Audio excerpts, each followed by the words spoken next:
Então, reiniciando os trabalhos, vamos dar início à sessão das 14 horas do dia 20 de maio de 2021, na segunda turma ordinária da terceira Câmara da primeira sessão de julgamento do CARF.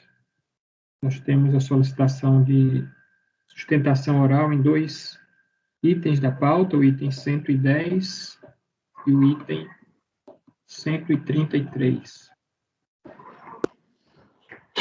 Então, nós vamos dar início com o julgamento do item 110, recorrente tempo serviços limitada, a relatora é a conselheira Andréa, eu peço ao suporte que convoque o patrono, doutor Luiz Paulo Romano. Ok, presidente, farei a convocação agora.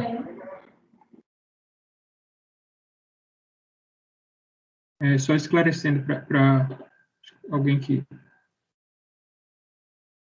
não estava no momento, o item 133 não constava da planilha original que havia uma solicitação de sustentação oral, mas foi confirmado que havia sido feito o pedido.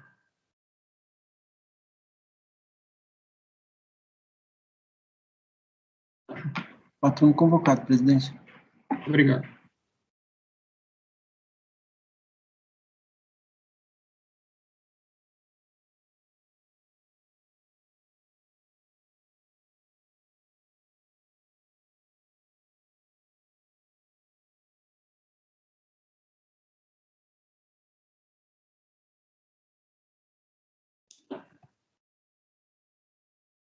Boa tarde, doutor Luiz Paulo. Boa tarde, presidente. Boa tarde, colegiado. Bem, vamos fazer o julgamento do item 110, recorrente tempo serviços. A relatora, a conselheira Andréa, vai fazer a leitura do relatório, depois eu passo a palavra ao senhor para a sustentação. Ok? Pode começar, Andréa.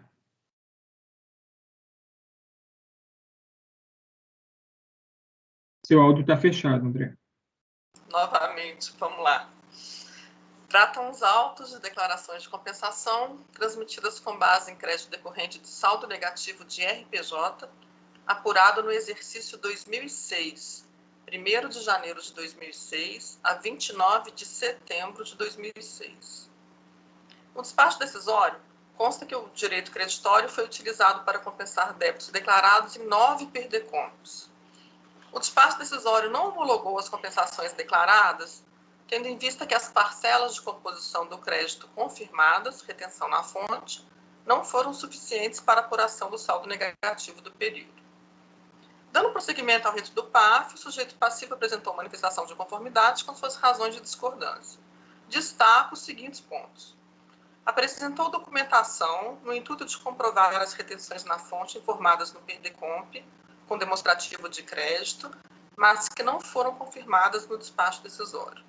Informou que teria ocorrido evento especial no ano calendário 2006, em função de reorganização societária. Diante disso, no ano calendário 2006, foram transmitidas DIPJ e PRDCOMPs, referentes a 2 períodos distintos, 1º de janeiro de 2006 a 29 de setembro de 2006, de outubro de 2006 a 31 de dezembro de 2006. Apontou que apenas 2 PRDCOMPs corresponderiam ao direito creditório apurado no período de 1º de janeiro de 2006 a 29 de setembro de 2006, os de final 80-20 e 95-79, e que os outros 7 PRDCOMPs estariam vinculados ao direito creditório apurado no período de 1º de outubro de 2006 a 31 de dezembro de 2006. A DRJ concentrou a sua análise na verificação da documentação apresentada para comprovar as retenções na fonte utilizadas na apuração do saldo negativo e reconheceu o direito creditório no montante de cerca de R$ 1.137.000, que corresponde à integralidade do valor declarado. Eu reproduzo aqui a ementa da decisão, do acórdão da DRJ. Cientificado dessa decisão, em 21 de maio de 2012, o sujeito passivo apresentou recurso voluntário. Aqui, presidente, eu acredito que o patrono deve detalhar, eu resumi aqui as questões discutidas, né? Eu vou encerrar aqui o relatório. É o relatório, presidente. Obrigado. Então, doutor Luiz Paulo, o senhor tem a palavra por até 15 minutos. Obrigado, presidente. Boa tarde, conselheiros, conselheiras. Inicialmente, agradeço à relatora pela exposição. E aqui eu venho à presença desse colegiado, presidente, porque é um caso, eu diria, bem diferente e até um pouco inusitado. É porque, na verdade, essa questão toda do saldo negativo, ela já está superada. O objeto desse processo, ele iniciou-se em função da discordância da existência ou não desse saldo negativo. Isso já restou superado porque a DRJ admitiu a existência desse saldo negativo, esse valor de R$ 1.077.000. Só que o problema é que, ao invés de imputar esse saldo a duas perdecompes que dizem respeito específico a esse processo, ela juntou outras 7 perdecompes. E aí, obviamente, esse valor passou a não ser mais suficiente para poder suportar a compensação da totalidade dessas 9 perdecompes. Aqui eu lembro que o despacho decisório é aquele despacho eletrônico. Então, o que ele fez? Ele simplesmente apurou todas as perdecompes feitas em relação ao saldo negativo de 2006, sem se aperceber, como dito no relatório, que aqui houve, nesse ano, 2 da IPJ. É porque em setembro desse ano houve um evento de corporação, de forma que, então, a contribuinte fez 2 IPJs. Uma de janeiro até setembro, que é onde apurou-se esse saldo negativo de R$ 1.077.000, objeto de 2 perdecompes, e outra da IPJ referente outubro a dezembro, onde apurou-se outro saldo negativo, que aí sim deve ser utilizado para a imputação nas compensações dessas outras 7 perdecompes. Então, o litígio remanescente não é mais sobre o mérito, é em relação a essa imputação. E eu faço questão de estar aqui até para afastar aqui qualquer eventual dúvida quanto ao interesse recursal. É que o contribuinte tem total interesse recursal em seguir brigando, porque do jeito que veio a decisão da DRJ, apesar de admitir o saldo negativo, ela deixa em aberto diversos pagamentos dessas outras 7 perdecompes, gerando, inclusive, na intimação da decisão, DARFs de um valor gigantesco a serem pagos. Então, assim, a rigor seria um caso até de embargo de declaração do acordo da DRJ, né? Mas como isso não é possível no ordenamento, o recurso voluntário, então, está fazendo exatamente essas vezes para que a DRJ, para que o CARF, uma vez admitida a existência do saldo negativo desse período e que ela abarca apenas 2 perdecompes, e é suficiente para quitar essas compensações, deu provimento para determinar, então, essa imputação em relação a apenas essas 2 perdecompes. No recurso voluntário, inclusive, a gente tomou cuidado de juntar até a prova da suficiência de todo o saldo negativo dessas 9 perdecompes, se admitido, então, aquele saldo negativo da segunda da IPJ de outubro ou dezembro.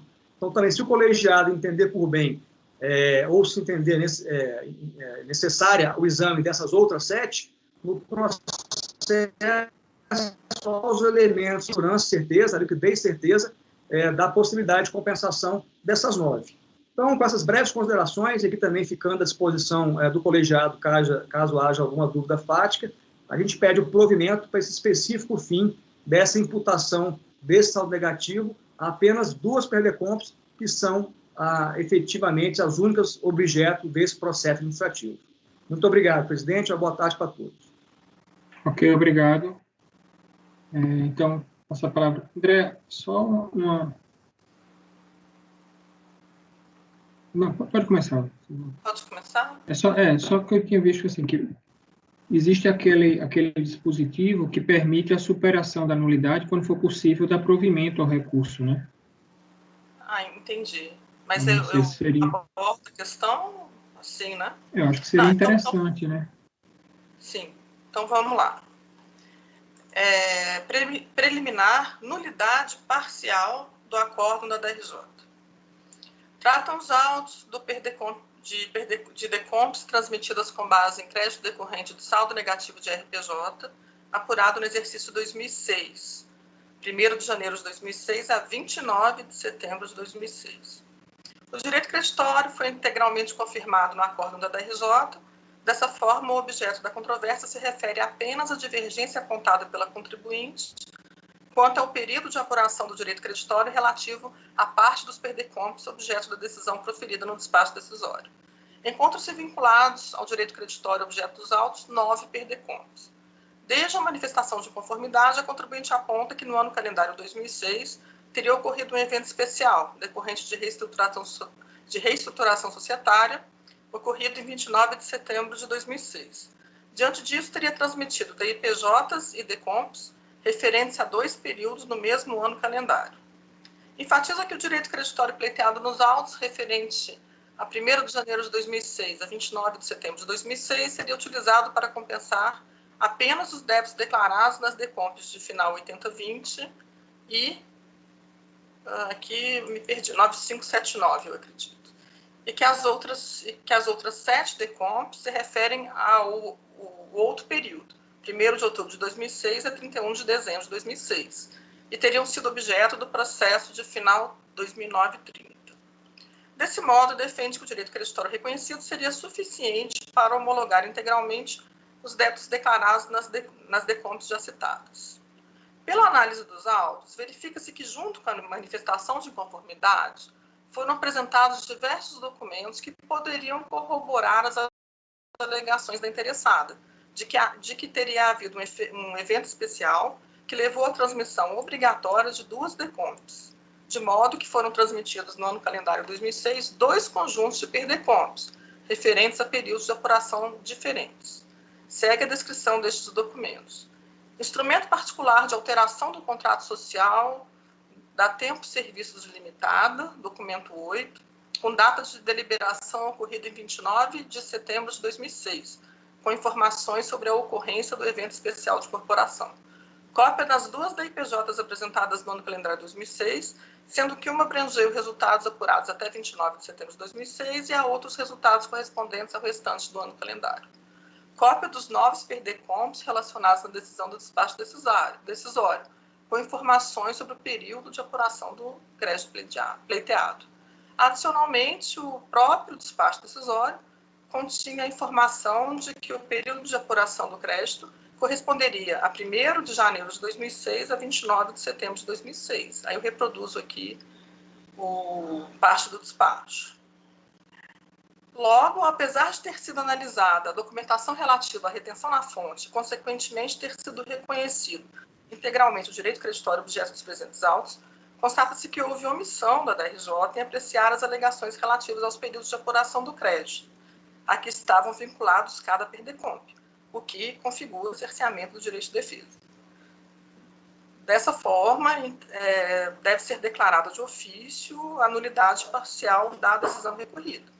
Mas eu entendo, sendo superada essa nulidade parcial, eu acredito que seja possível proferir um voto. Aí, porque o artigo 59, parágrafo 3º do decreto 7235, ele diz que, se for possível dar provimento, né, não se declararia a nulidade. Então, assim, a minha impressão aí é que a situação está bem clara, né? Podemos superar, né?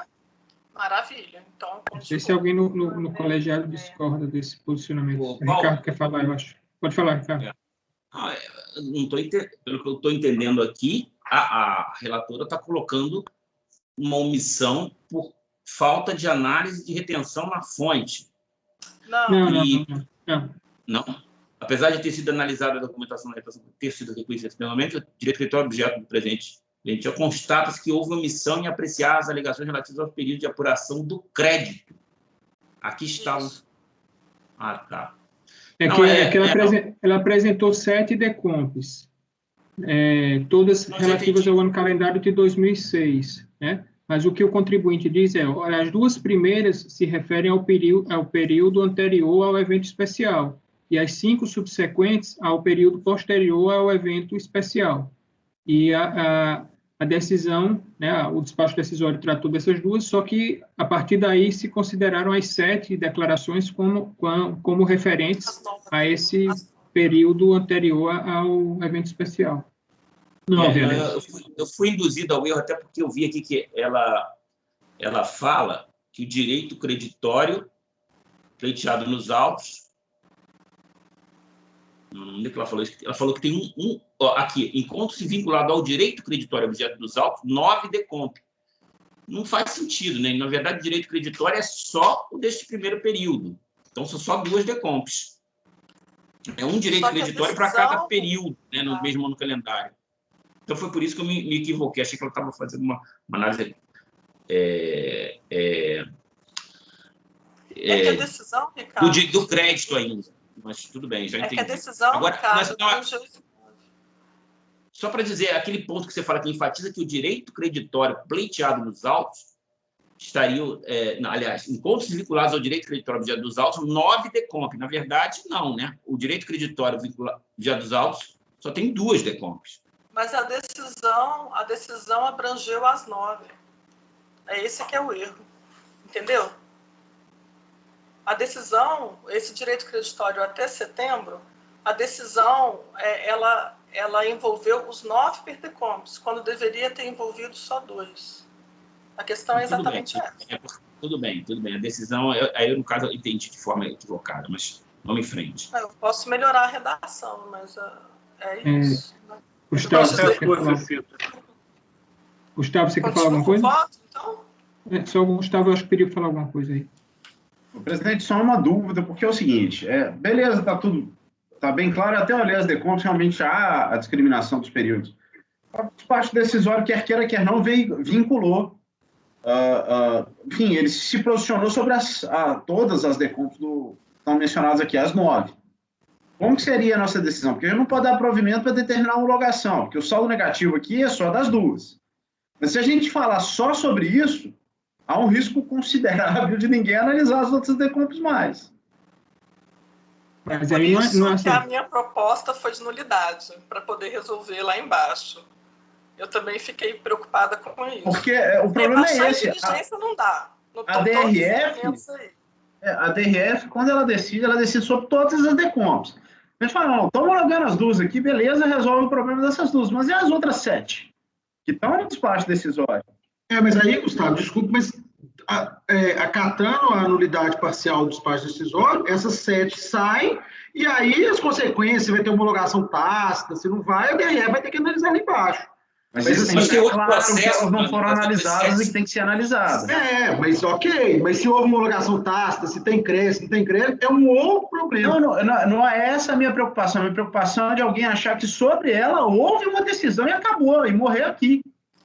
Por isso, Gustavo, por isso que a minha decisão preferida é a nulidade parcial. Mas existe outro processo. E vai resolver. Se a gente Mas existe outro processo, Gustavo. Eu fico preocupado. Eu queria entender esse processo aí que está citado. Existe outro processo ao período posterior ao evento especial. Por isso que a decisão seria tirar essas 7 decomps desse processo e passar para o outro processo lá. Que, teoricamente, elas já estão no outro processo, né, Paulo? É isso? Elas não estão já no outro? O que é que está acontecendo no outro lá, mas assim... O patrono pediu a palavra, talvez ele possa esclarecer para a gente, presidente. Eu queria esclarecer isso. Essas outras 7 são objetos de um outro processo. Então, na verdade, excluir aqui resolve, porque aí elas vão ser homologadas ou não no outro processo, mas aí a discussão fica lá. Para o contribuinte, o simples fato de imputar apenas essas 2 aqui resolve. Continuar o voto, então, presidente? Então, eu acho que seria superar, né? Não sei se então, todos concordam com relação a isso daí. Essa superação da nulidade. Finalizar o voto aqui. Então, superada essa nulidade, né? Ou não precisa? Acho que sim, né? A contribuinte tem razão em sua argumentação. Apresento a seguir os fatos que motivaram meu entendimento. Ocorreu o evento especial de incorporação com data de 29 de setembro de 2006, por conta daquele instrumento particular de alteração que eu reproduzo aqui, está comprovado. Tal fato leva à obrigação, tanto por parte da incorporadora como por parte da incorporada, de apresentar DIPJ informando o evento especial. Nos casos de incorporação, fusão ou cisão, a apuração da base de cálculo do imposto de renda devido será efetuada na data do evento, nos termos do artigo 1º, parágrafo 1º da 9430.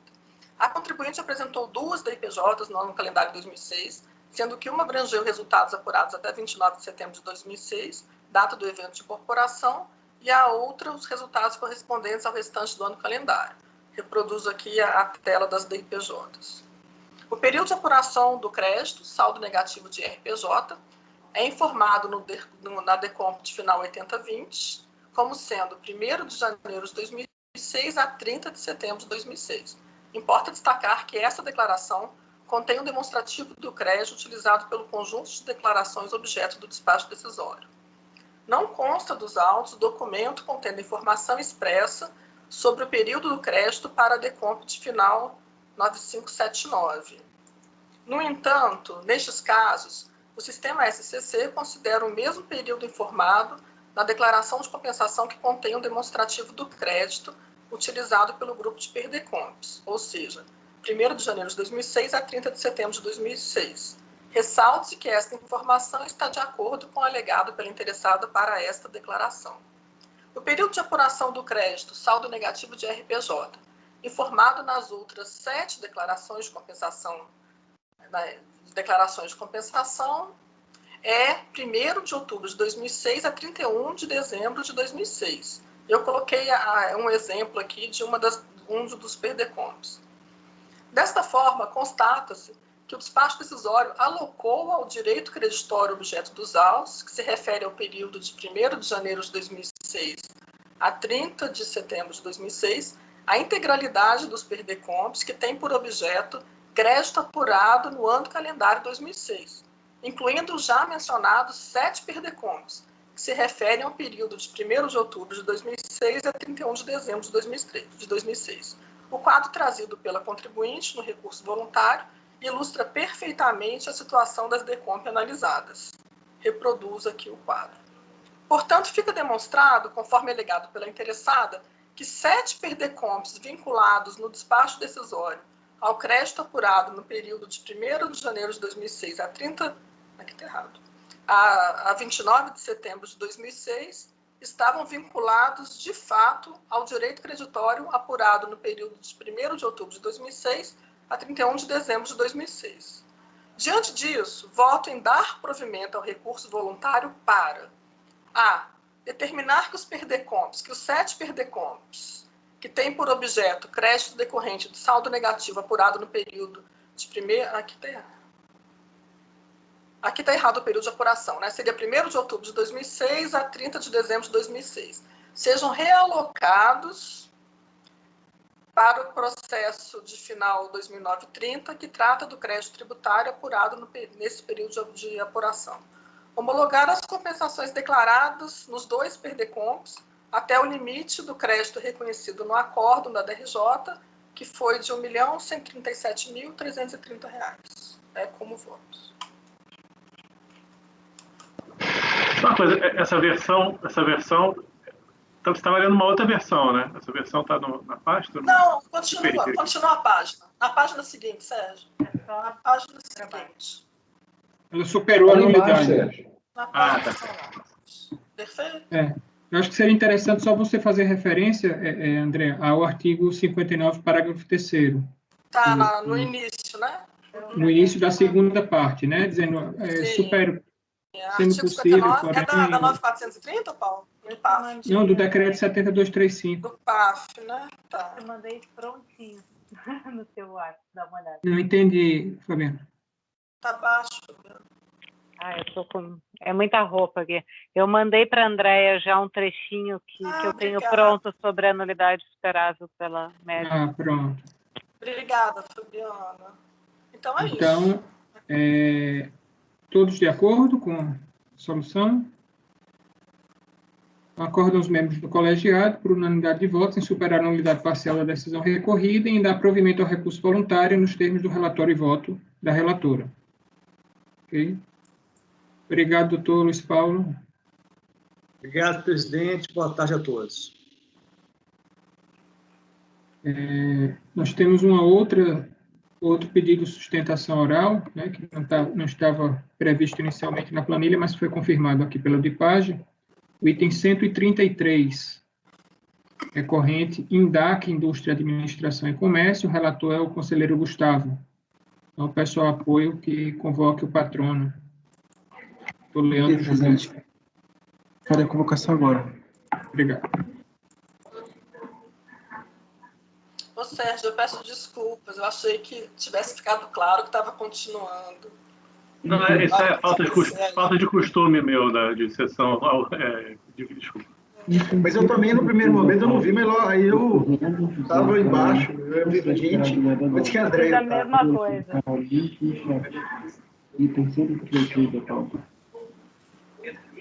Isso, você pode só ficar livre em projeto.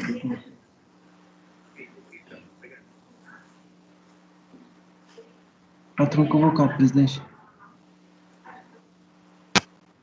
Obrigado.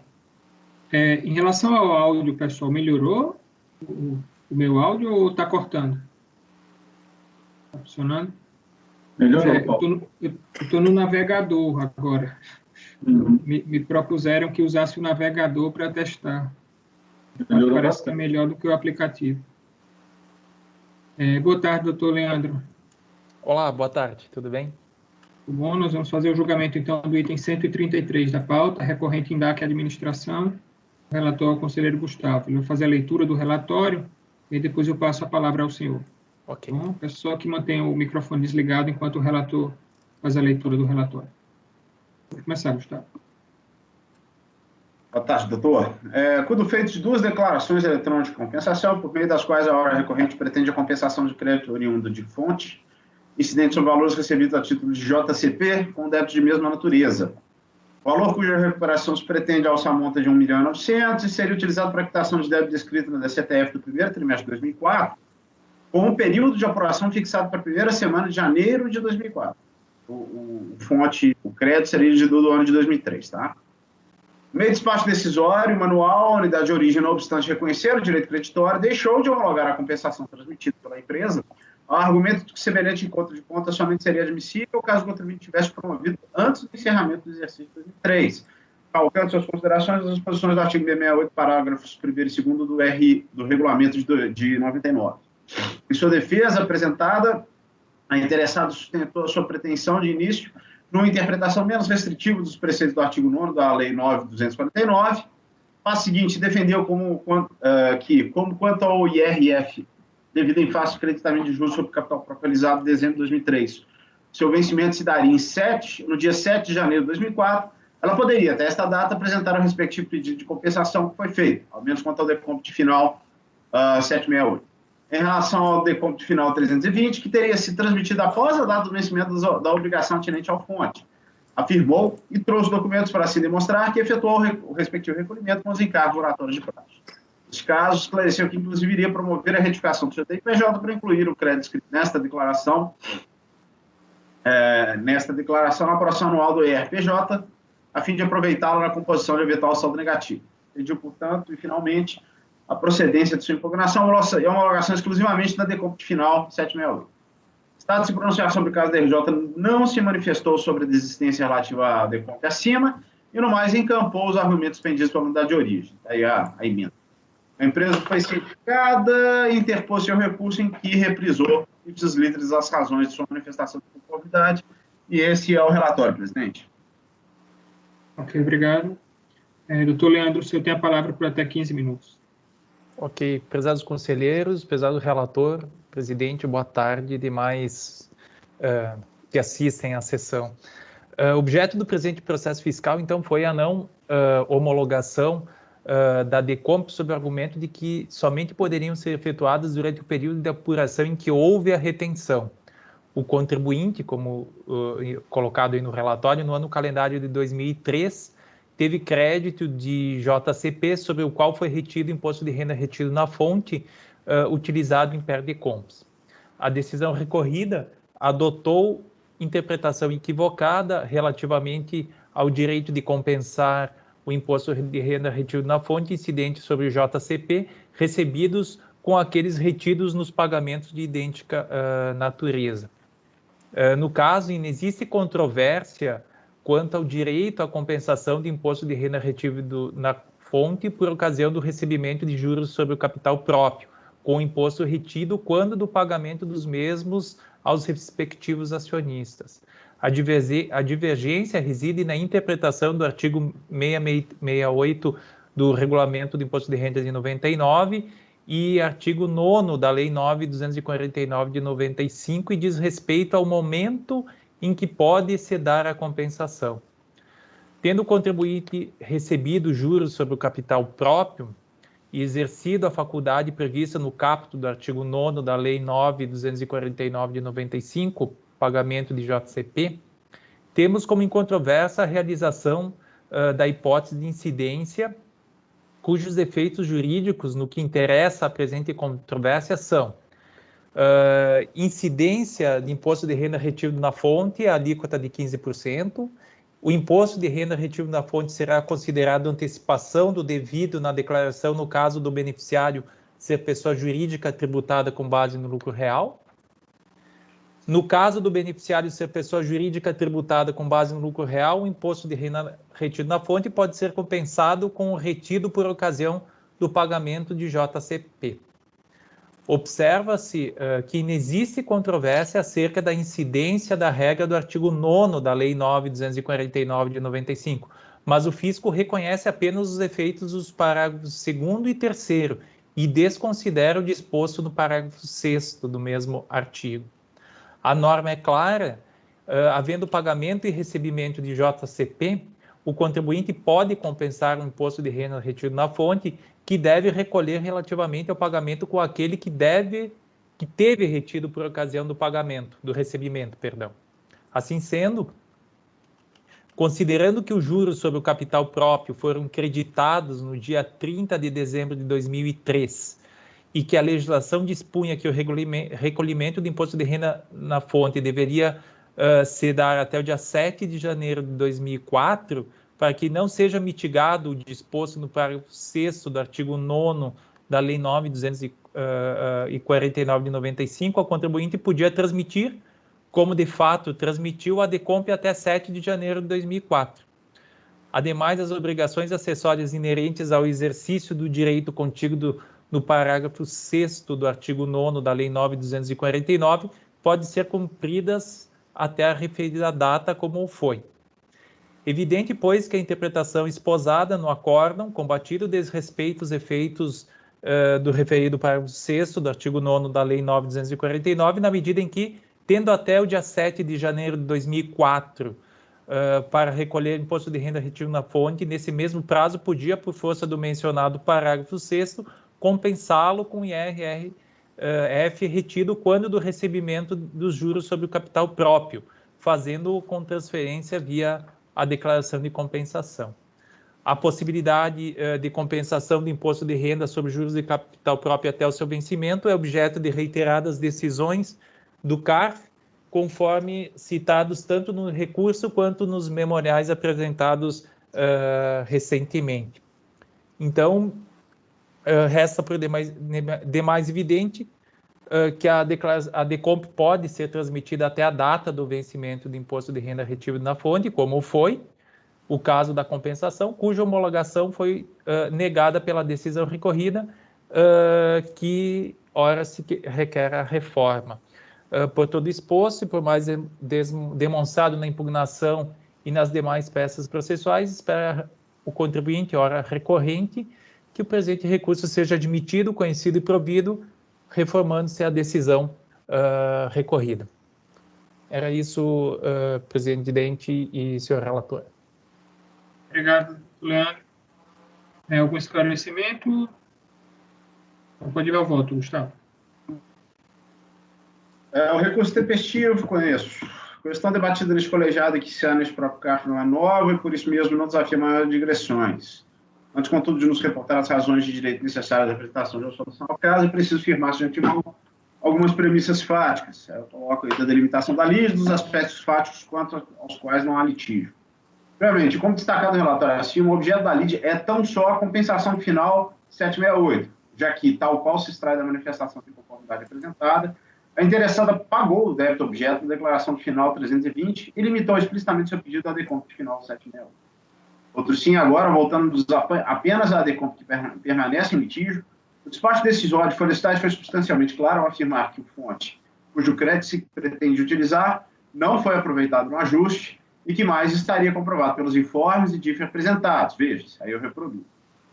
Mas disso, a autoridade administrativa atestou ainda que as receitas relativas ao fonte a ser compensado foram efetivamente levadas à tributação, como se extrai do item C das considerações propostas na folha 130.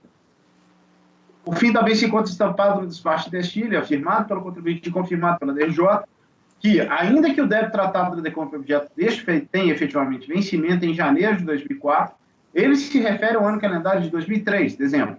É confirmado, inclusive, pela sugestão proposta pela DRF, constante da parte final do ato decisório acima referido. Confira, está aí. Em linhas gerais, fica substancialmente claro e inexistiu no feito quaisquer polêmicas sobre aspectos e premissas fáticas da demanda. Seguimos agora, diga-se, cinge a discussão do direito aplicado e se as limitações defendidas pela DRF e confirmadas pela DRJ encontram, de fato, respaldo na legislação de regência. E sobre isso, como já alertado, não há maiores dificuldades teóricas. É o que se passa a demonstrar. Presidente, vamos lá. Esse caso é virtualmente idêntico ao que foi julgado pelo Flavinho. Eu acho que a composição, inclusive, era essa da turma. Não sei se o Sérgio estava aqui.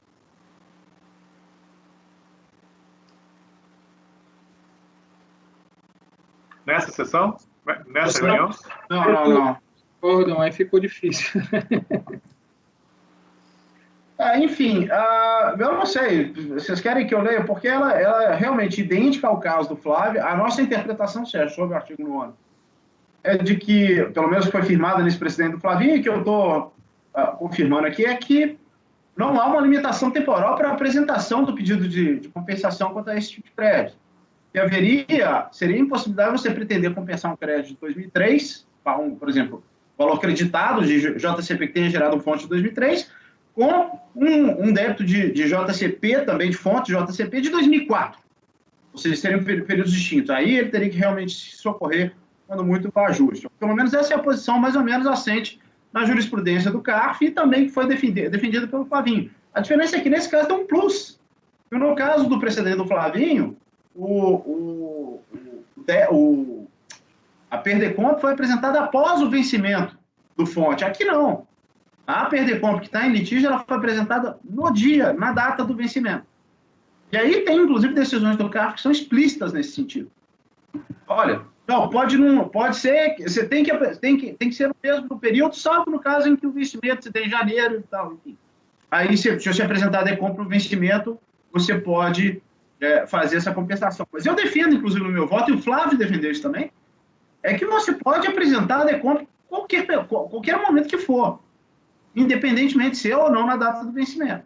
Inclusive, até a outra Decomp que eles pagaram, que a empresa pagou o débito, poderia ter sido objeto de análise aqui e seria deferido o crédito.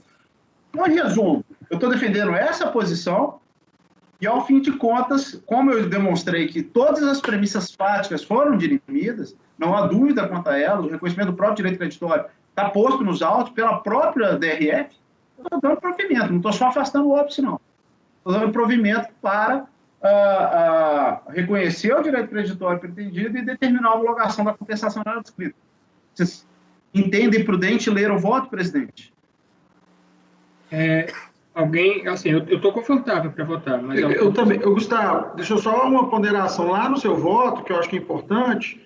Você não colocou, deixa eu confirmar mais uma vez, você não colocou o número desse acordo nosso, isso, que eu fui o relator.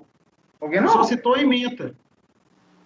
Vacilo meu. Tá. E aí eu estava olhando aqui, na verdade o Sérgio não estava, e a Fabiana estava ausente. Então a Fabiana também não estava nessa sessão. Foi aquela sessão que foi no mês passado. Foi mês passado. Então, só porque o Sérgio não participou dessa discussão. Mas eu me pergunto se vocês querem que eu leia. Bom, Sérgio e Fabiano foram os únicos que não... Eu estou confortável, eu entendi bem aquilo que o Gustavo falou em relação a essa questão de não ter limitação temporal, estou de acordo com isso. A ideia é que existe a limitação temporal em relação ao fato gerador, né? Tem que ser dentro do mesmo período, mesmo trimestre, mesmo ano calendário, mas não para realizar a compensação, apresentar, formalizar por meio de um Decomp, por exemplo. E ainda assim, me parece, pelo que eu estou vendo aqui, que foi 7 de janeiro de 2004. Então, mas foi no ano calendário subsequente, porque o vencimento é na primeira semana de janeiro. Aí eu te mando, Gustavo, aí o número do acordo. Você tem o número aí, não? Tem, já. Anota aí, 1302-005-340. Beleza, aqui já. Ok. Então, Ricardo. Só para esclarecer, tanto aqui quanto lá, o PERDECOMP, objeto da discussão, foram apresentados após o ano calendário, né? Sim. Sim. Dos dois casos foram assim, né? Sim, Tá. só A que diferença desse aqui é que ele foi na data do vencimento. Tinha diligência porque não havia certeza de que o JCP recebido não havia sido incluído no ajuste. E eu não tinha certeza também que o JCP, propriamente dito, não havia sido oferecido a tributação. Aqui eu vi que você declarou, né? Não, Ricardo, naquele caso... Não, naquele caso, desculpa, Ricardo. A gente deu provimento também. Mesmo sentido... Mas eu fui vencido na minha proposta. Tá. Desculpa. Aqui, como parece que o relator verificou essas questões, então eu não tenho nada ao me opor, eu acompanho o relator. Então, Andréa. Eu acompanho o relator. Flávio. Eu ia pedir desculpa, Ricardo, eu não me atentei a esse pedido seu de diligência, eu fui aqui só no dispositivo, mas eu acompanho, presidente. Ok. Cleucio. Acompanho o relator, presidente. Sérgio. Acompanho o relator. Fabiano. Também acompanho o relator. Eu também acompanho o relator. Então, acordam os membros do colegiado por unanimidade de votos em dar provimento ao recurso voluntário nos termos do relatório e voto do relator. Okay? Obrigado, doutor Leandro. Obrigado pela atenção de vocês. Boa tarde e bom trabalho. Obrigado. Ô, Flávio, esse teu acórdão do mês passado está aí fácil para você? Tá. Pode mandar por e-mail? Claro, posso. Te mando agora. Mas, acho que eu tenho seu e-mail aqui. Se eu não tiver, eu te peço aqui pelo WhatsApp. Beleza. Você ficou desconfortável, cara. Se quisesse, eu podia ler, não tinha problema. Não. É só porque essa nuance da questão da diligência que o Ricardo propôs, eu queria só ler com calma. Porque aqui a diferença é essa. Nesse caso nosso aqui, a DRF já tinha falado que estava tudo ok. Sim. Estava tudo confirmado em termos de direito creditório. Ela reconhece o direito creditório. Ela só se opõe depois, mediante o óbice jurídico, à compensação. Eu estou tentando realmente adotar um modo de julgamento, por exemplo. Por isso que eu estou... Não, tranquilo. Faz muito bem. Então, vamos voltar para o início da pauta da tarde. Item 109, recorrente supermercado Souza Bueno. Relator é o conselheiro Ricardo. Pode ir, Ricardo. Já tinha até esquecido que eu ia ter que relatar hoje. Vamos lá. Estamos diante de um pedido de restituição de crédito de Simples Federal. O valor é R$ 4.109, aproximadamente, relativos aos períodos de apuração de janeiro a dezembro de 2002. O contribuinte justificou seu pleito, alegando que seria indevida a inclusão do valor do ICMS na base de cálculo do Simples. Despacho decisório indeferindo o pedido sob a fundamentação de que a Lei 9.317 não apresentava nenhuma hipótese de exclusão de valores da base de cálculo do Simples. A manifestação de inconformidade alega que o fato gerador do Simples que é o faturamento deve ser considerado somente aquilo que a contribuinte fatura, não podendo ampliar tal conceito para o faturamento obtido por outra pessoa, como é o caso do ICMS, que é faturado pelo Estado. O valor do ICMS destacado na nota fiscal é para simples registro contábil fiscal. Admitir o contrário é ferir de morte o princípio da capacidade contributiva. A lei que institui o Simples não pode alterar o conceito de faturamento. Bom, a DRJ diz que o valor do ICMS devido pela própria contribuinte integra a base de cálculo do Simples. Inconformada, a interessada apresentou recursos voluntários, onde essencialmente alega que de forma inovadora, sem mais, isso é inovação, né? Alegando a tese do 5+5 para a decadência. E renova suas considerações no sentido de que o ICMS deve ser excluído da base de cálculo do COFINS e do PIS, propondo que se aguarde o julgamento do STF no âmbito do RE, que os senhores conhecem. Mas aqui não tem nada a ver, ele está querendo retirar o ICMS da base de cálculo do Simples. Entendi. Bom, ok, pode ir ao voto. Voto aqui é meio que sucinto. A interessada invoca a questão da decadência e prescrição, seu pedido de restrição, sem que a unidade de origem ou a DRJ tenha sequer suscitado o assunto. E mesmo que se pudesse considerar que se trata de matéria de ordem pública, constato que a questão não se aplica ao caso, porque o pedido foi protocolado em 24/11/2006 e trata de fatos geradores ocorridos durante o ano de 2002. Assim, carece de objeto essa parte do recurso. Então, conheço apenas o recurso quanto à solicitação de exclusão do ICMS das bases de cálculo do PIS/COFINS. Sobre o tema, a DRJ já tocou no ponto crucial. O Simples Federal, que vigia na época, não era um tributo, tratava-se apenas de um regime simplificado de apuração de diversos tributos federais. Como tal, a base de cálculo a partir do qual se calculava os valores mensalmente devidos era fixada em lei e não possuía identidade com as bases de cálculo dos tributos envolvidos. Nesse sentido, até mesmo o RPJ e a CSL, que sabidamente possuem bases de cálculo associadas com o lucro empresarial, eram incluídos naquela sistemática.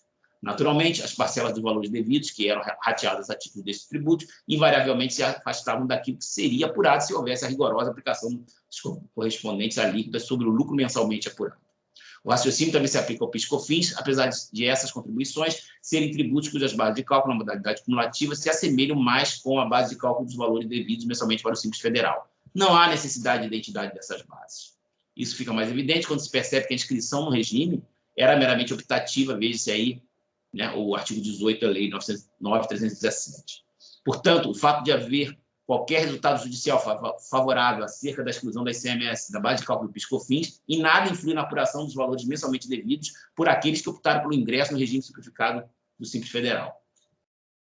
Além disso, os questionamentos acerca de inconstitucionalidade, dos comandos legais, aí eu trago a súmula CARF número 2 e a sua necessidade de observância por parte do nosso regimento, como mencionado no nosso regimento. Então, eu oriento meu voto no sentido de negar provimento ao recurso voluntário na única parte que pode ser conhecida, qual seja a exclusão do ICMS da base de cálculo dos valores devidos no âmbito do Simples Federal.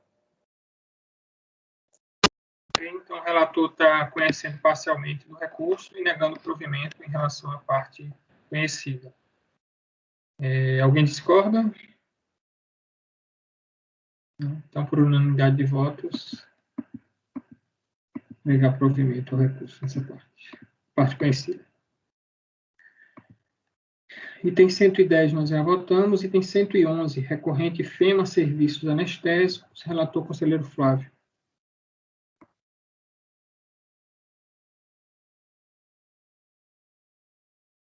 Fechado o seu áudio, Flávio. Desculpa, Paulo, estou só abrindo aqui, só um minuto. Não tinha visto que era eu agora e não deixei abrir.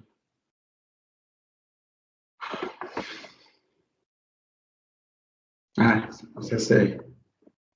Mais um diferente, mas chega a ser. Ó, presente processo administrativo, foram analisados 20. É isso? Foram 27 pedidos de compensação apresentados pelo contribuinte FEMA Serviços Anestésicos, através dos quais pretendia quitar débitos próprios com suposto crédito tributário apurado no processo administrativo número tal.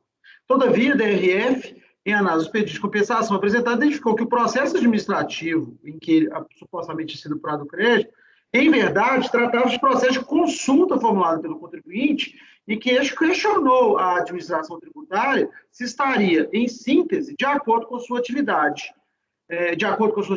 Sujeito a alíquota de 32% ou de 8% para fim de apuração da base de cálculo presumido do RPJ. Paulo, esse caso ele é atípico, mas ele é simples, e eu inclusive estou adeltando aqui as alegações da DRJ, e eu acho que eu vou falar em vez de ler tudo, que acho que eu vou mais rápido. É o seguinte, Paulo, pessoal, o contribuinte fez um processo de consulta, formulou uma consulta, né, dentro nos termos da legislação, se ele estava sujeito àquela alíquota de 32% ou de 8% para fins de determinação da presunção. A fiscalização respondeu para ele, de forma objetiva, que ele estava, sim, sujeito aos 8%, por conta daquela discussão de clínicas, médicas, enfim. E falou que eventuais créditos tinham que ser apurados de acordo com a legislação.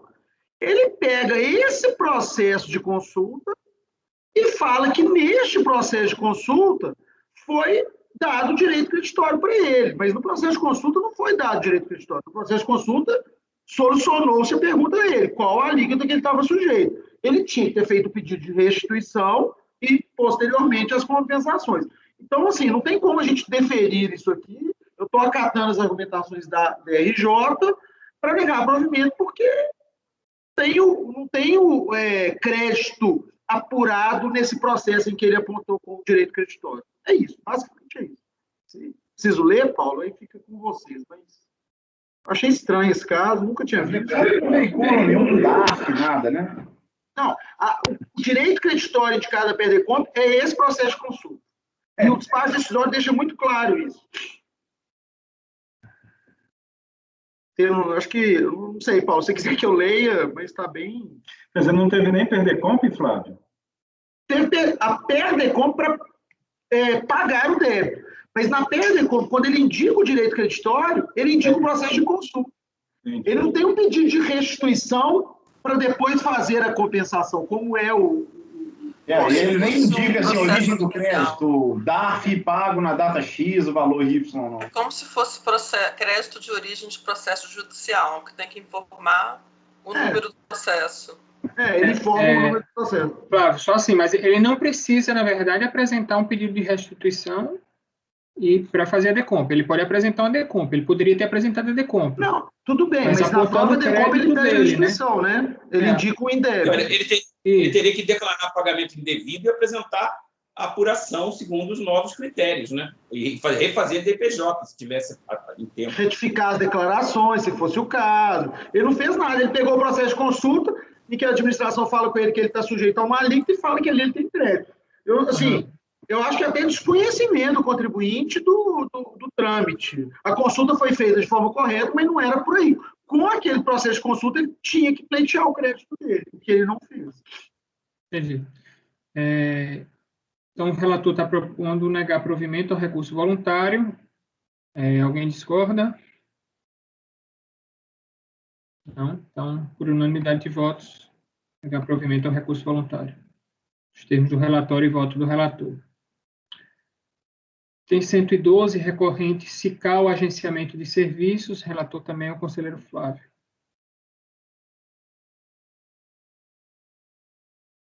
Vamos lá, 112. Traz pedido de compensação apresentado pelo contribuinte SICAL, em que foi indicado crédito de RPJ supostamente pago indevidamente ou a maior, para que dar débitos próprios. Em um primeiro momento, quando a distribuição do processo perante o CARF, a relatoria cobre então a conselheira Maria Lúcia, que não faz mais parte desse colegiado. Nesse sentido, o relato da discussão foi muito bem resumido na resolução de número tal, em que a maioria deste colegiado entendeu por bem converter o julgamento em diligência. Assim, pede-se vendo para transcrever o relatório que constou naquela resolução. Vou lembrar esse caso aqui. Vamos lá. A recorrente apresentou declaração de compensação, no qual pretende compensar crédito com origem em pagamento indevido a maior. A declaração não foi homologada, pois o pagamento estava integralmente utilizado para quitação de débito da recorrente, não restando crédito disponível. A quarta turma da DRJ, por meio do acordo tal, julgou improcedente com a seguinte emenda. A compensação do crédito tributário só pode ser efetuada... desculpa. Em 27 de 3 de 2014, foi apresentado recurso voluntário com as seguintes alegações. Aí ela cita aqui. Ao proferir seu voto, a ilustre conselheira Maria Lúcia entendeu que só parte do direito creditório indicado no pedido de compensação poderia ser reconhecido. Contudo, como mencionado, a maioria do colegiado entendeu por bem converter o julgamento em diligência, cabendo a este relator redigir o voto vencedor. E como se observa da resolução número tal, a conversão em diligência do julgamento teve um objetivo específico, qual seja, dar oportunidade ao contribuinte para justificar e comprovar a retificação da DCTF, que deu origem ao pagamento indevido ao maior, no valor de 85 mil a título de RPJ no quarto trimestre de 2009. Tendo em vista a determinação deste colegiado, a DRF Brasília deu início à diligência, intimando o contribuinte a apresentar, em um primeiro momento, a escrituração contábil fiscal apta a comprovar a retificação do erro que provocou o pagamento indevido ao maior. Entretanto, como relatado na informação fiscal de folhas tal, a fiscalização, ampliando o objeto da diligência, ao analisar os documentos contábeis fiscais do contribuinte, sejam aqueles já constantes nos autos, sejam aqueles apresentados quando da expedição das intimações para a realização da diligência, concluiu que as retificações feitas pelo contribuinte não puderam ser comprovadas, e por isso não haveria qualquer motivo para alegação do despacho decisório, para alteração, do despacho decisório exarado. Veja-se a conclusão a que chegou o ilustre auditor fiscal que conduziu a diligência determinada por este colegiado. Eu vou explorar aqui, lá no voto, pessoal, mas o fiscal ele resolveu olhar tudo, não só o objeto da consulta, que o tudo, porque parte já tinha, inclusive, sido decidido ou proposta um provimento pela Maria Lúcia quando ela fez o voto dela. Devidamente intimada a diligência realizada, o contribuinte não se manifestou. Ato contínuo, os autos foram devolvidos ao CARF, distribuído este relator para prosseguir o julgamento, uma vez que a relatora ordinária não compõe mais esse colegiado. Qual é o voto, Paulo? Tá. Os pressupostos de admissibilidade e tempestividade do recurso foram analisados em um primeiro momento quando a expedição da resolução tal. Nesse sentido, sem maiores delongas, passa a analisar o mérito da discussão. Importante destacar de pronto que, em que pese a relatora originada ter orientado seu voto para dar parcial provimento ao apelo do contribuinte, este colegiado entendeu por bem converter o julgamento em diligência para que, só após o retorno dos autos, fosse analisado na integralidade se o contribuinte faria jus ou não ao direito creditório invocado no pedido de compensação. Por outro lado, não se tem dúvida de que a unidade de origem extrapolou o objeto da diligência determinada, na medida em que, com base nos documentos fiscais e contábeis do contribuinte, analisou a integralidade do direito creditório, e não só a parte relativa ao pagamento indevida maior de 85 mil a título de RPJ no quarto trimestre de 2009, como constou daquela resolução. E a conclusão do auditor fiscal que conduziu a diligência foi no sentido de que, em síntese, a documentação contábil do contribuinte, notadamente seu livro diário, não refletia as retificações realizadas em suas declarações. Retificações essas que, a princípio, fizeram surgir o direito creditório. Como se depreende da informação fiscal de folhas, o contribuinte não apresentou prova do livro diário, provas da escrituração do livro diário em conformidade com as regras obrigatórias dos princípios contábeis da oportunidade e da competência, com referência aos lançamentos no livro diário de redução do débito tributário de RPJ no valor de 410 mil, paga em duas arrecadações parciais de 85 e 316, para o valor menor de 174 mil. Ou seja, a fiscalização constatou que não houve a devida contabilização por parte do contribuinte, que pudesse respaldar as retificações realizadas em suas declarações. Nesse sentido, tinha razão a ilustre conselheira quando afirmou que, para a análise da presente lide, essa conselheira partirá da premissa que o RPJ devido para o quarto trimestre de 2009 é no valor de 401.930. Assim, a primeira conclusão que se pode chegar é que, mesmo sendo dada a oportunidade ao contribuinte, este não comprovou o pagamento indevido ao maior de 85 mil a título de RPJ no quarto trimestre de 2009, que era objeto da diligência realizada. Entretanto, a parte das conclusões que chegou o ilustre auditor, que realizou a diligência, esse relator entende como correta a decisão proferida pela ex-conselheira relatora, que, em uma análise pormenorizada dos documentos dos autos, concluiu que o contribuinte faria jus à parte do direito creditório. Naquela oportunidade, inclusive, concordou com as afirmações da relatora, sendo que este conselheiro, designado como redator do voto vencedor, deixou claro que a discordância quanto ao voto apresentado seria apenas no que tange à comprovação, ou a ausência dela, da redução do RPJ devido no quarto trimestre. Nesse sentido, invoca-se como razões de decidir o voto preferido por aquela relatora na resolução tal. Aí vamos lá. Resumidamente, o recorrente afirma que o crédito seria apurado conforme a tabela a seguir. Aí tem a tabela aí.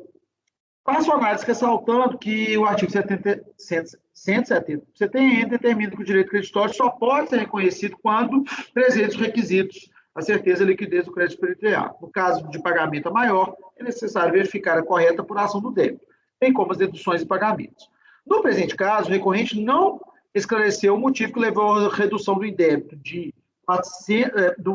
declarado na DCTF original de 401 para 316, que daria origem ao suposto pagamento indevido de 85. Conclusão dos autos, para demonstração do IRPJ do quarto trimestre de 2009, foi apresentado o LALU da apuração do quarto trimestre de 2009 e o balanceio de verificação consolidado do quarto trimestre, por meio dos quais podemos obter as seguintes informações. Aí está aí essas informações.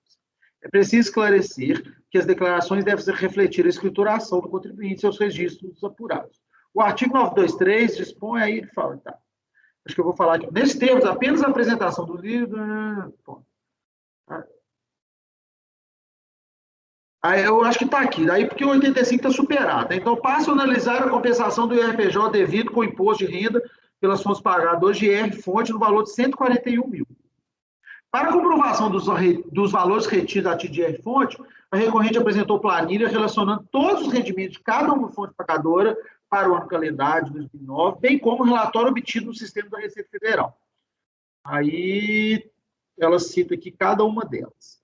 Cotejando os valores supras com a DPJ, verifica-se que todos eles estão informados na ficha 57, demonstrativo do imposto de renda e da contribuição previdenciária retida na fonte. Ou seja, até que se prove em contrário, todos esses rendimentos foram oferecidos à tributação, de modo que o recorrente tem direito à dedução do imposto devido com os valores retidos nas fontes pagadoras com base no artigo, no parágrafo 40 e no inciso 3º do parágrafo 4 do artigo 2º da 9430.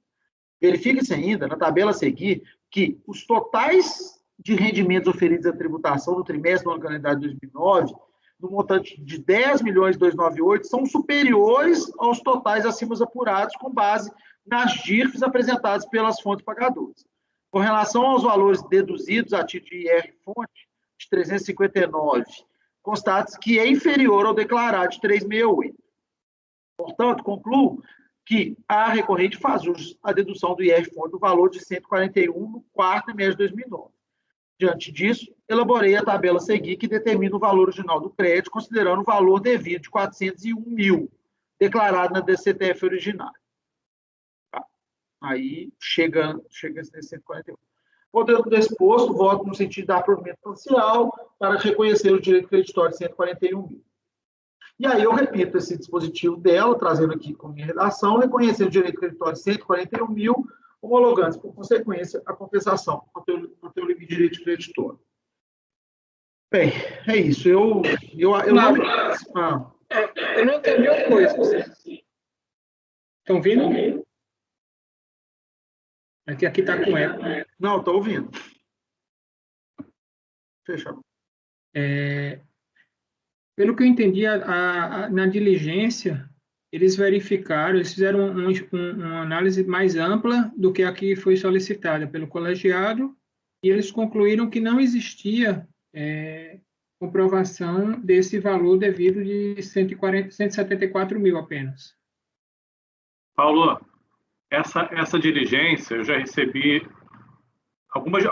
foram umas 2 ou 3 que eu recebi resposta. Eu não sei qual é o nome do auditor, mas é nesse padrão, nesse texto. É uma extrapolação, sempre falando o mesmo texto, princípios contábeis, fatos modificativos. Sim, acho que não... Eu pelo menos, desconsiderei nos meus casos, porque está falando coisas que não têm relação. É uma análise padrão que ele faz ali, sem ser pedido, sem ser solicitado. Entendeu? Ok. Paulo, acho que o primeiro ponto que a gente precisa colocar, para mim ficou muito claro que à época da resolução nós não decidimos o mérito. A Maria Lúcia ficou vencida. A gente volta tudo para cá com o dirigente. Mas eu vi que eu e o Gustavo, a gente negava provimento ao recurso. Mas era uma questão da prova, né? A prova foi trazida só no recurso. Exato. Tinha uma questão, acho que vocês até já evoluíram nessa discussão aí com relação à prova. Assim, evoluíram no bom sentido, vocês vêm chegando, a gente está chegando um caminho do meio nessa questão da prova aí. Já chegamos, eu acho. Mas assim, ele foi além, mas ele não me convenceu, Paulo, porque os argumentos da Maria Lúcia são muito fortes, ela foi nas demonstrações e está ali o crédito. Então, assim, eu estou acatando que ela... Eu sempre acho que gostava muito dos votos da Maria Lúcia, ela era muito detalhista na sua análise, e para mim está bem comprovado como que está nos autos esse crédito. O de 85 mil, não, a diligência não trouxe nada, o contribuinte também não se insurgiu com relação a isso, então não tem o que falar. Mas com relação a 141, né? Eu estou falando de cabeça. 141 e 842 eu estou acatando. Ok, tranquilo. Alguém precisa de mais algum esclarecimento ou a gente pode votar? Peraí, só um Ricardo. detalhe. Pois não. Não, tentando entender. Então, nós temos o seguinte quadro. Na sessão anterior, eu não estava presente, já vi aqui. Então, ainda não estava no colegiado. Então, decidiu-se por propor a conversão em diligência para que se verificasse, segundo esse último quadro aí Não, o último quadro não. O quadro...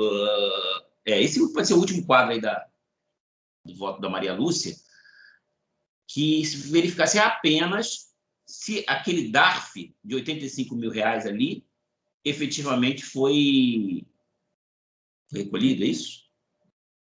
Não, o que era os 85 mil, né? Esse DARF aqui, o último pagamento?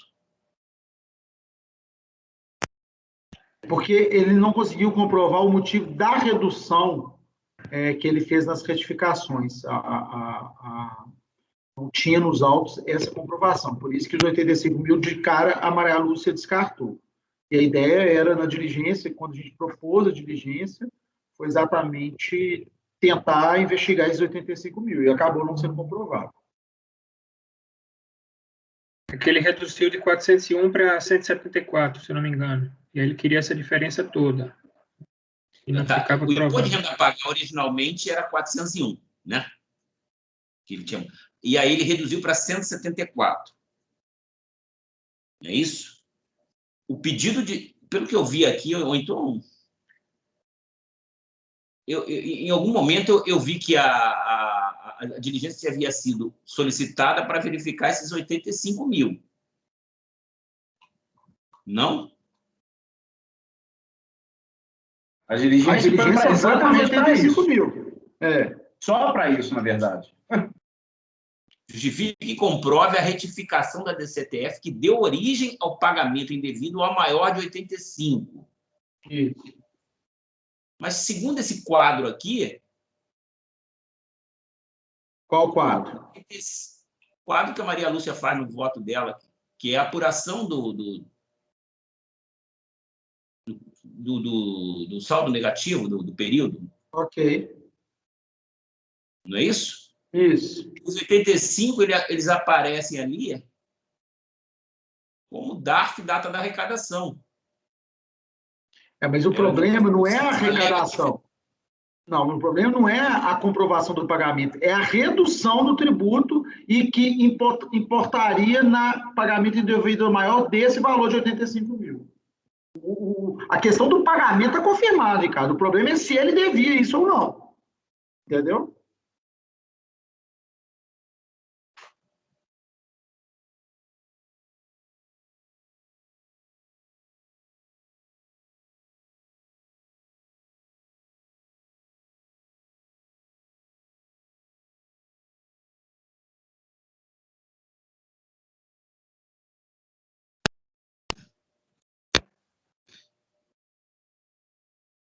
Entendeu aí, Ricardo? Vocês entenderam todos? Está todo mundo tranquilo? Então, Bom, eu vou superar o fato, então, de que a turma... Vou com o Flavinho. A turma já tinha concordado com a relatora da outra vez e só faltava um ponto a ser analisado. Então, se é por aí, eu acompanho o relator. Ok. Gustavo. Com o relator, presidente. André. Eu confesso que achei essa diligência meio esquisita também. Mas como já foi analisado, parece que está tudo certo, era pouca coisa para ser esclarecida, eu acompanho o relator. Ok. Cleucio. Também acompanho o relator, presidente. Sérgio. Acompanho o relator. Fabiano. Acompanho o relator. Eu também vou acompanhar o relator. Então, por unanimidade de votos, acordam os membros do colegiado em dar provimento parcial ao recurso voluntário nos termos do relatório e voto do relator. Podemos seguir? Item 113 da pauta, recorrente Hemomed, relator ao conselheiro Cleucio. No processo paradigma até o item 120. Pode iniciar, Cláudio. Paulo, esse caso aqui é um caso simples, e esse aqui é o do IRPJ, e o item 121 da pauta é da mesma empresa, só que é CSL. Então, o que a gente decidir aqui, dá para replicar lá. Tá? Ótimo. Hã?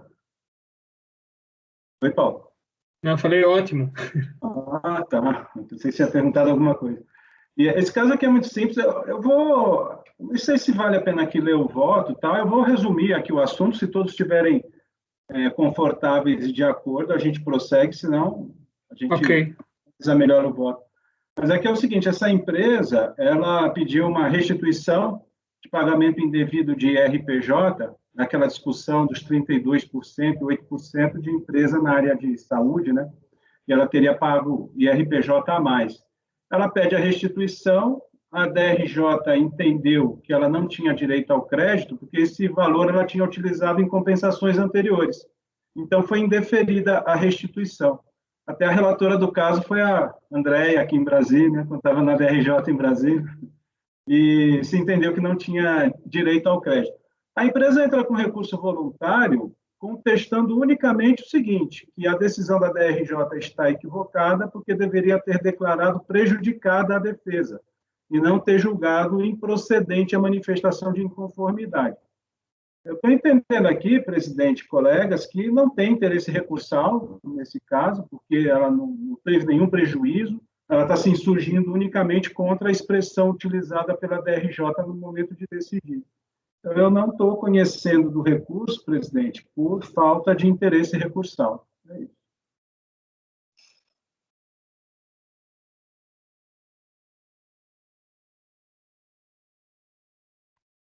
Tá, então, o relator não está conhecendo do recurso. Alguém conseguiu ver aí? Hoje eu estou com uma certa dificuldade, tive problemas para resolver aqui.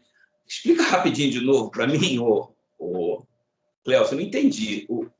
A decisão lá na DRJ foi no sentido de negar provimento à manifestação de conformidade. Julgou improcedente, né, a manifestação de conformidade. Tudo bem, não importa o motivo. O que ele está alegando agora no recurso? Ele está simplesmente se insurgindo contra a terminologia utilizada pela DRJ. Ele entende que a manifestação de inconformidade deveria ter sido declarada prejudicada e não ter sido julgada improcedente. Então, ele entrou com recurso voluntário contestando isso. Esse é o objeto. Então, eu não estou vendo nenhum interesse recursal nisso, a não ser a expressão utilizada pela DRJ. Mas por que prejudicada? Será que ele desistiu disso? Eu nunca vi. Não, é que não teve crédito. Não, é porque o crédito foi reconhecido, mas ele foi aproveitado um monte. Isso. Aí não está zerado o crédito dele. Não tem crédito. O crédito foi reconhecido, mas foi aproveitado num monte de decomp. Essa aqui ficou sem nada para poder usar para pagar nela. Não tinha mais crédito para quitar essas PDCOM que estavam sendo analisadas, é isso? Não é compensação, é restituição. É restituição, não é compensação. Mas na manifestação de conformidade ele fala o quê? Ele fala que ele tinha o crédito, né? Aí, Andréia, né, André? Lá, você lá na DRJ, você fala que não tem. Aí ele fala que ela não tinha que ter decidido isso? Não, aí ele se insurge contra a terminologia usada pela DRJ, que não deveria ter sido julgar improcedente, mas sim declarada prejudicada a defesa. Ele pediu a restituição e foi indeferido por ausência de crédito. Mal ele sabia que ia voltar não sei, André. Esse mundo Foram dos últimos processos que eu julguei na DRJ, foi rápido. Eu estou tentando abrir aqui o recurso voluntário, mas está bem lento aqui o... Eu acho que a gente não precisa nem perder tempo aqui. Andréia, você não tem que se declarar impedida, não? Quando você era relatora? Não, infelizmente não, Ricardo. Só se eu fosse a relatora. Ué, você não é relatora? Caso que você julgou também, você lembra que eu era relatora? Relatora aqui, cara. Teve um caso também que você relatou, Ricardo, que eu era também a relatora da DRJ. No caso do Paulo, é porque ele é o presidente. Não, é porque quando o Paulo se declara por impedido, que ele que fez os despachos, não é não, Paulo? Eu fiz o auto de infração. É, o auto de infração. Tive 2 Eu acho que casos, assim, acho que foi o Paulo, a autoridade. Acho que é só auto-infração ou decisão monocrática, não é isso? Eu aprendi isso quando a Maria Lúcia estava no colegiado, a gente pegou muito processo vindo dela do DRJ, e ela mesma ficava incomodada, como a André, de ter que decidir uma questão que ela já analisou, mas não tem isso, não tem esse impedimento. Ainda que fosse relatora, acho que poderia, ou não? Estou enganado. Não, aí relatora não. Relator já não aí podia. ela não pode. Tem que ser revisto por outra pessoa. Mas então mudaram o regimento, né? Isso foi mudança de 2015, então, né? Não era assim. Eu não me recordo como que era antes, não.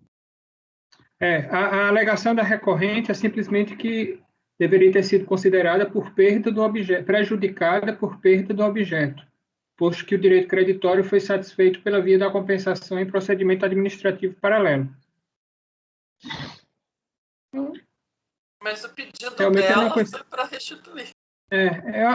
Até assim, se confunde com a ideia da perda do objeto, de uma desistência, né, alguma coisa nesse sentido, né?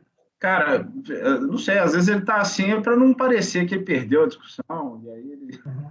Não, ele está dizendo o inverso, ele está dizendo, ó, nesse processo aqui não era para ter sido considerado prejudicado, porque esse crédito que eu queria, eu já consegui por meio de uma compensação. Então, sim, ele está discutindo isso muito provavelmente para não sair no DJE que o recurso foi improvido. Entendi. Ok, então alguém discorda, o relator está propondo não conhecer do recurso voluntário, então, por ausência de interesse. Todos de acordo? Então, por unanimidade de votos, não conhecer do recurso voluntário, esse resultado se aplica aos itens 114 a 120, que são repetitivos, e o 121 é a mesma coisa, né, Cláudio? Só muda o tributo. Sim, Paulo, é a mesma coisa, muda aqui a CSL. Então, também o 121, que também é um paradigma dos itens 122, 123, 124, 125, 126... É bom dar uma limpada na pauta, né? Porque... 127, 128, 129... 132, eu acho, pelo menos. 130, 131 e 132, exatamente. Então, o mesmo resultado vai ser replicado até o item 132 da pauta. Ok? Podemos prosseguir ou alguém quer intervir? Passou o rodo aqui na pauta, hein? Não deu uma... Então, item Vamos até o final da pauta. Esse lado positivo, né? Ok. 133 nós já votamos. Item 134, recorrente Pinton e Companhia Limitada, relator conselheiro Ricardo. Vamos lá. Bom, eu poderia tentar ser sucinto aqui, mas é um caso que talvez seja inusitado, então vou tentar ler rapidamente. Tentem me acompanhar, por favor. É um recurso contra despacho decisório que manteve indeferimento de pedido de habilitação de crédito decorrente de decisão judicial transitada em julgado. Seus parágrafos introdutórios, a decisão recorrida assim descreveu o caso. Recurso nos termos do 56, parágrafo 1º da Lei 9784. Então, seria um recurso hierárquico. O interessado requer que seja considerado despacho decisório, reconsiderado despacho decisório, passando a avaliar a pertinência do pedido, assim se coloca o auditor fiscal.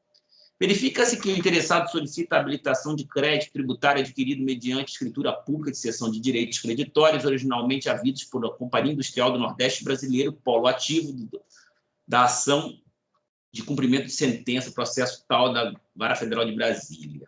Assim, 2008, hein? O processo. Assim, verificamos que o interessado não é polo ativo da ação. O crédito, aqui diz ter direito, não deriva de tributo ou contribuição administrada pela Receita Federal, conforme consulta no site da Justiça Federal, TRF1. Referida ação trata de controle de preços, fixação de preços de açúcar e álcool. Quanto ao trânsito julgado, embora não pode ser confirmado, visto que o interessado não apresentou certidão de inteiro teor do processo, O mesmo informa como ocorrido em 19 de março de 99, desta forma, tendo em vista que o pedido de habilitação foi formalizado em 2018, acho que é 2018, está aqui. Tem-se como prescrito o prazo exigido no inciso 4, parágrafo 4, artigo 82, que é de 5 anos da data do trânsito julgado da decisão ou da homologação de desistência do título judicial. O contribuinte interessado apresentou o recurso. Bom, conforme já anunciado, o despacho decisório que analisou o referido recurso recebido como hierárquico manteve a decisão proferida pela ilustre auditora fiscal. Concedeu, entretanto, o prazo de 10 dias previsto no artigo 139 da IN 1717 para eventual interposição de novo recurso hierárquico ao superintendente da 9ª região. Inconformada, a interessada interpôs mandado de segurança, no qual obteve liminar, determinando o desarquivamento do presente processo administrativo e a reabertura do prazo de 30 dias para recurso voluntário ao CARF. E assim o fez mediante petição protocolada a folhas tais. Com isso, o processo foi encaminhado para o CARF, sendo que, em 12 de março de 2019, a ASTEG do CARF determinou sua distribuição sorteio, porque até aquela data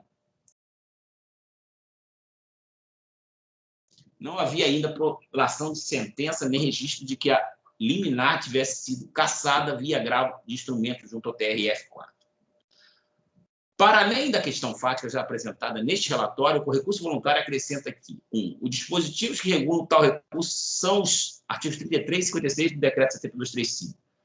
É necessária a reforma da decisão pelo CARF por não se poder suprimir o duplo grau de jurisdição. O nome da recorrente não consta do polativo da ação originária do crédito tributário por culpa única e exclusiva da morosidade do Poder Judiciário. O crédito constituiu débito da União e a Receita Federal é o seu órgão central de direção superior da administração tributária. Os créditos reconhecidos por decisão judicial transitada em julgado, como no caso dos autos, somente podem ser objeto de compensação após prévia habilitação pela Receita Federal. O cessionário do crédito ocupa a posição de cedente, com as mesmas prerrogativas do credor originário. Há precedentes quanto à possibilidade de compensação futura de débitos e créditos aqui apresentados em acordo firmado perante a 17ª Vara Federal do Distrito Federal com outro contribuinte, que seria a Companhia Agroindustrial de Goiânia. A Emenda Constitucional 62 de 2009 regulou o tema em debate, deixando expressamente descrito que é possível cessão de precatórios ou direitos creditórios. A cessão. E a cessão do direito creditório ocorreu em 2018, de modo que não flui o prazo prescricional mencionado pela decisão recorrida. Por fim, a interessada requer que seja a suspensão da exigibilidade de todos os seus débitos tributários vencidos, vencendo inscritos ou não em dívida até o limite de 15 milhões aproximadamente, além de expedição de certidão positiva com efeito negativo e exclusão do seu nome do CADIM até a emissão do precatório ou, caso assim não seja, até o julgamento definitivo das decisões administrativas. 2, o deferimento da habilitação do crédito no montante de 15 milhões, daquele mesmo 15 milhões, bem como que, posteriormente, seja declarado o direito de compensar os seus débitos perante a União. É o relatório. Está claro? Posso seguir? Pode ao voto.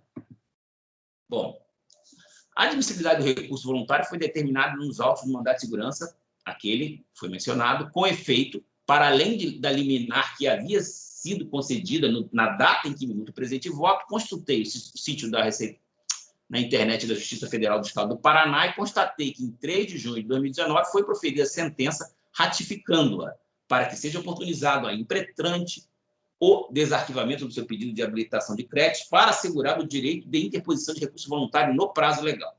Portanto, tomo conhecimento do referido recurso. Pois bem, a unidade de origem já enumerou perfeitamente as razões pelas quais o pedido da recorrente não se encontra no âmbito de suas competências. Com efeito, a habilitação de crédito de natureza não tributária, mesmo que reconhecida em sede judicial, como foi o caso da indenização dos prejuízos diretos e indiretos decorrentes da fixação dos preços do açúcar e do álcool, não encontra respaldo na legislação que cuida da restituição e compensação de tributos administrados pela Receita Federal. Conforme corretamente esclarecido pela decisão recorrida, as previsões contidas no artigo 170 do CTN e combinado com 73, 74, 9430, com as alterações promovidas pela Lei 10.637 e 11.051, restringe-se a tributos e contribuições administrados pelo aquele órgão e veda o aproveitamento de créditos de terceiros. De start, as alegações deduzidas no recurso não podem ser apreciadas neste colegiado. é que a atuação administrativa deve ser pautada pelas normas estabelecidas pela lei, e a competência desta casa está circunscrita a verificar os aspectos legais desta atuação. E aí, vale a pena transcrever o artigo 62 do RICARF e a súmula 2 do CARF. Ademais, no artigo 72 do RICARF, existe, nós observamos das súmulas. Para confirmar tal entendimento, vale a pena também registrar que esta casa já se manifestou neste sentido em algumas ocasiões, posto que, analisando recursos voluntários propriamente ditos, interpostos contra decisões que tratavam efetivamente de compensações cujos créditos possuíam a mesma natureza deste que aqui se aprecia. E aí eu trago decisões dizendo que a Receita não é competente para analisar crédito dessa natureza. Né? Algumas decisões aí, normalmente na terceira sessão, antigo terceiro Conselho de Contribuintes. Também a Câmara Superior já manteve a imposição de multa isolada contra compensação considerada não declarada, na qual um dos tipos do crédito utilizado pela contribuinte era tal da indenização em razão de prejuízo decorrente da fixação do preço do açúcar e do álcool abaixo dos custos de produção. Tem aí o acordo, né? Esse aqui sim, da primeira sessão de 2016. Então, não se pode dar guarida à pretensão recursal. Oriento meu voto no sentido de negar provimento ao recurso voluntário. O relator está negando provimento ao recurso voluntário. Alguém discorda? Por unanimidade de votos, negar provimento ao recurso voluntário nos termos do relatório e voto do relator. Tem 135, foi retirado de pauta por solicitação do contribuinte. E tem 136, recorrente Narvaez, o relator é o conselheiro Gustavo.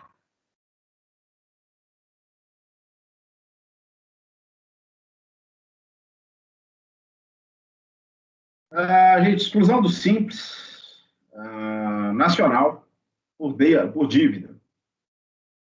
Inicialmente, a empresa sustentou que teriam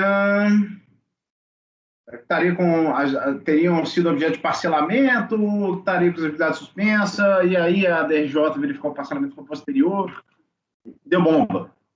O recurso voluntário, ela inova toda a discussão, esquece esse problema do parcelamento e discute a constitucionalidade das normas da Lei Complementar 123, quando esta determina a exclusão por conta de dívida, aquela discussão sobre coerção política. Eu, objetivamente, estou não conhecendo do recurso, e ele tem uma nulidade também, tá? Então, eu não estou conhecendo o recurso quanto a essa questão da arguição de inconstitucionalidade. Faça aquela ressalva. Eu já não conheceria o pau da súmula 2, mas como a maioria do colegiado entende que pode discutir, eu me dobro. Só que, de qualquer forma, essa é uma questão que não é de ordem pública, não foi aventada em primeira instância, então há uma preclusão, então, de qualquer forma, eu não conheço. Ok? Viu, Fabiano? Só para você quiser ir pelas conclusões, eu defendo a nossa posição, mas me dobro ao colegiado, mas afasto de qualquer jeito o conhecimento por causa disso. Quanto à nulidade, vamos lá. Quando a parte conhecida do apelo vem a concesso, mas a sua impropriedade salta às horas. A nulidade que ele alega é que o ADE não teria trazido no corpo dele os motivos pelos quais o parcelamento que ele tinha feito foi indefinido. É isso. O fato é sabido e consabido que o ADE deve oportunizar ao interessado o conhecimento sobre dívidas que teriam dado asa à sua exclusão, como, aliás, já reconhecido por expertos do CARF, quando da edição da súmula 22. As vertentes, todavia, sob a égide do regime tratado pela Lei Complementar 123, todos os comunicados e informações atinentes ao Simples Nacional são disponibilizados por meio de sistema informatizado, quanto ao qual os optantes, inclusive, assumem expressamente o dever de consultar. Aí eu cito a regulamentação. Assim, a priori, no caso deste regime específico, as informações acerca de pendências fiscais que tenham ocasionado a exclusão da ME e PP estão disponibilizadas online, não havendo necessidade de seu apontamento no corpo do respectivo ADE. Mas que isso, todavia, o que se exige é que os débitos motivadores da exclusão sejam informados. Não há, por razões óbvias, nada que impõe à administração, ao menos não no portal do Simples Nacional, prestação de informações sobre o motivo pelos quais tais débitos seriam exigíveis. Para ver cientificado o ato, cabe ao contribuinte diligenciar junto aos órgãos competentes para verificar o que teria ocorrido com parcelamento por ela requerido ou, quando menos, consultar a situação por meio do portal ICAT. Que a Lei Complementar 123 e a Resolução 94 impõe, vale insistência é apenas que a relação de pendência seja disponibilizada ao contribuinte, nada mais. Assim, qualquer nulidade na ODS, sendo absolutamente descabida a preliminar em exame, à luz do exposto, voto conhecer em parte do recurso voluntário, na parte conhecida por rejeitando a alegação de nulidade, negar reprovimento. Então, o relator está parcialmente do recurso voluntário, rejeitando a preliminar de nulidade, né, em relação à parte conhecida, e, por consequência, negando provimento ao recurso voluntário. Pode falar, Fabiana. Eu não conheceria das alegações de inconstitucionalidade para manter minha coerência. Não, mas eu não estou conhecendo, tá? Eu fiquei na dúvida se estava te curvando. Não, é porque é o seguinte, é porque eu uso 2 motivos para não conhecer. A súmula 2 e a inovação. A súmula 2 eu só coloco, olha, mas a maioria do colegiado aqui entende que não é caso de não conhecimento. Seja como for, esse argumento já não seria conhecido por conta da inovação. É isso que eu coloco.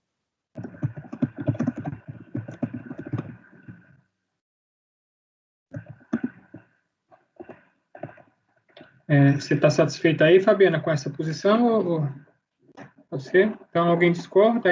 Ou pode ser por unanimidade? A unanimidade de votos em conhecer parcialmente o recurso voluntário em relação à parte conhecida em rejeitar a preliminar de nulidade, por consequência, negar provimento ao recurso voluntário nos termos do relatório e voto do relator.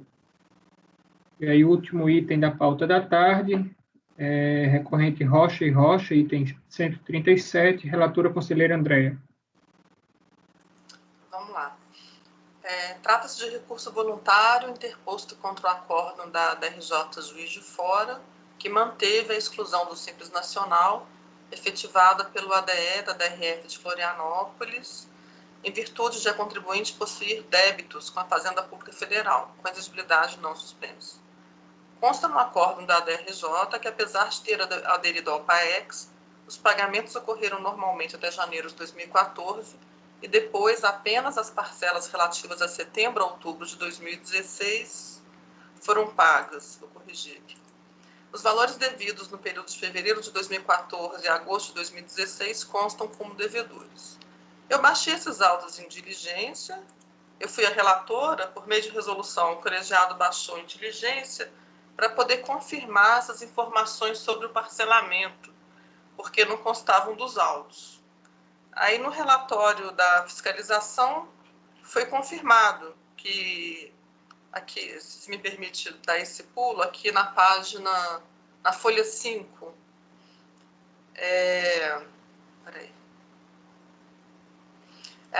em resposta aqui na folha 5, a DRJ esclareceu que os débitos remanescentes, períodos de apuração julho e agosto de 2005 e setembro e outubro de 2006, controlados pelo processo de final 30, seguiram em aberto desde a rescisão dos parcelamentos até 28 de junho de 2016, data do envio dos mesmos para inscrição em dívida ativa.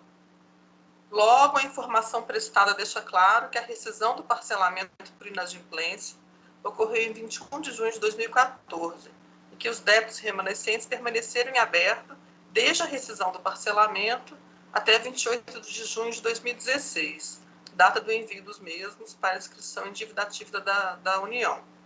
Registre-se que o ADE da DRF Florianópolis foi emitido em 1º de setembro de 2015, com efeitos a partir de 1º de janeiro de 2016. Apesar de não constar nos autos a data da ciência do ADE, como os débitos permaneceram exigíveis no âmbito da Receita Federal até 28 de junho de 2016, não há dúvidas de que as pendências não foram regularizadas dentro do prazo legal. Dessa forma, deve ser mantida a exclusão da empresa da sistemática de apuração pelo Simples Nacional. Então, é isso. As pendências continuaram, foi confirmado pela informação fiscal, então, nego provimento ao recurso voluntário. Não sei se querem que leia mais, que esclareça. A relatora está negando provimento. Alguém discorda? Pode falar, Fabiana. Você quer falar, Fabiana? Não. Não, estava concordando. Ah, tá, tranquilo. Então, unanimidade de votos. Unanimidade de votos, acordam os membros do colegiado negar provimento ao recurso voluntário nos termos do relatório e voto da relatora. Com isso, nós acabamos a pauta da tarde. Eu vou pedir o apoio para interromper, para a gente combinar continuidade.